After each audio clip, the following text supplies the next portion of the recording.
I still remember the way my phone buzzed that night. I was sitting on the edge of our bed, the dim light of the hallway casting shadows across the room. I thought it would be one of her usual messages, something mundane about dinner or her plans. But what flashed on the screen made my chest tighten, my stomach drop. I'm in the ER. Don't come. Please. No explanation. No context. Just that, and her name at the top, bold and unfamiliar in its urgency. I froze, my hand trembling as I stared at the screen, imagining every worst-case scenario. By then, I had started noticing the little things. Missed calls she brushed off with lame excuses about work. Texts that disappeared when she thought I wasn't looking. Her laugh, one so genuine, now sharp and forced at times.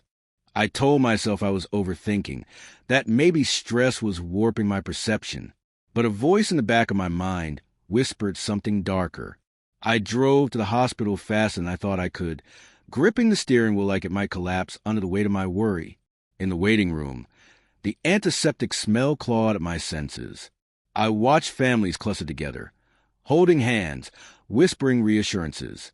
And then I saw her, not in a gown, not with monitors or drips, but leaning against the wall, cheeks flushed, eyes wide with panic. What happened? I asked, my voice catching. I got sick, she stammered. She looked like someone trying to hold a secret behind a trembling smile. Food poisoning, maybe. I don't know. I felt really bad. Her hands were clammy, her breath uneven. Relief washed over me, and I pulled her close.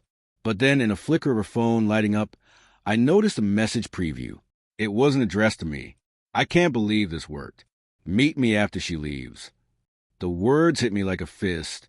My heart lurched. My stomach sank. I let her pull away, needing space to breathe, to process. Over the next few days, I replayed every detail in my mind. The way she had been late from work, without explanation. How she laughed at things I didn't find funny. The sudden trips she insisted were urgent errands. I questioned myself. Was I imagining things? Was I too paranoid? But the evidence kept piling up, subtle but undeniable. Hidden text notifications. Phone screens that flipped closed when I entered the room. The way she tensed when I asked who she'd been texting. One evening, my doubts turned to certainty. She left her laptop open while I grabbed a coffee from the kitchen.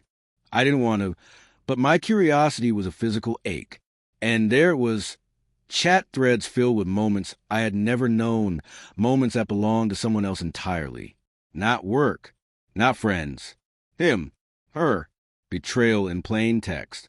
I remember sitting back, trying to breathe, trying to tell myself this couldn't be real. The words blurred as tears came, hot and unwelcome. Memories that once felt safe now twisted. Our anniversary dinner, the late-night walks, the inside jokes. They weren't lies exactly, but they were tainted by deceit. When I confronted her, her eyes were stormy, guilty, and ashamed all at once. I never wanted to hurt you, she whispered, voice cracking. I felt invisible. I wanted to scream. I wanted to turn away and never look back. But part of me, a foolish, stubborn part, still loved her. Still remembered the woman who had made me laugh until my sides hurt, who had held my hand through nights I thought I couldn't survive. Do you know what it feels like? I asked, my voice low, shaking, to trust someone completely and find out every little thing was a lie? She couldn't meet my eyes. She started crying, covering her face. Her explanation, painful, human, selfish, but human, fell into quiet of the room. I listened, part of me breaking, part of me trying to understand, but mostly just aching. We didn't yell. We didn't fight. We didn't cling. Instead, there was this heavy, suffocating silence, broken only by the sound of her quiet sobs and my uneven breathing.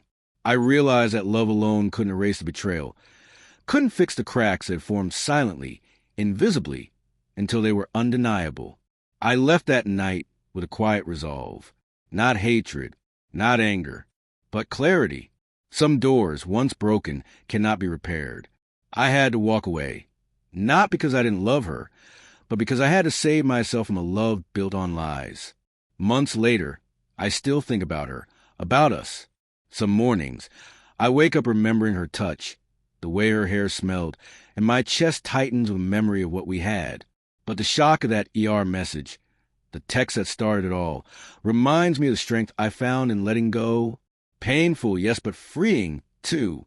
I learned that night that betrayal is rarely cinematic. It's quiet. It creeps in between missed calls, hidden screens, and subtle lies. And surviving it doesn't mean forgetting.